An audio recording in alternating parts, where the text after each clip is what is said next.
Monsieur le maire, mes chers collègues, donc je vais intervenir suite à ce vœu, donc certainement vous ne serez pas ravis des propos que je vais porter au nom de mon groupe.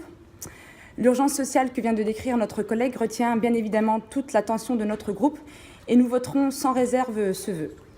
En tant qu'élus locaux, nous devons œuvrer main dans la main avec le réseau associatif pour exiger que chacun de ces jeunes bénéficie de la protection à laquelle ils ont droit. Il est impensable et insupportable qu'aujourd'hui, dans le pays des droits de l'homme, nous répondions à ces adolescents en très grande fragilité que nous ne sommes pas en mesure de les protéger.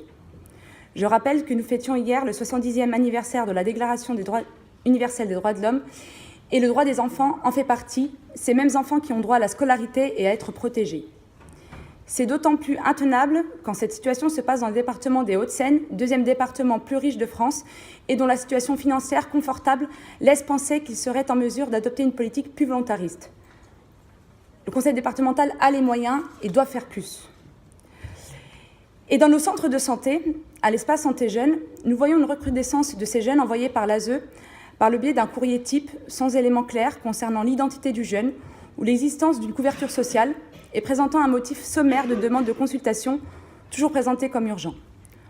Comme aucun de ces jeunes n'a pu se présenter accompagné d'un référent de l'ASE, la prise en charge de cet accompagnement est faite en partie par le personnel municipal. Le conseil départemental ne prend même pas ses responsabilités pour ceux qu'il est censé prendre en charge.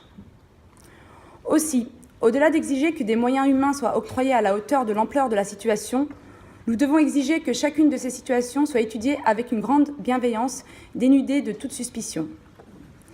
Car nous ne pouvons tolérer que ces jeunes arrivants soient considérés d'abord comme des fraudeurs, à qui on doit faire passer des tests osseux, alors qu'ils doivent être accueillis comme des enfants sans repères et sans famille.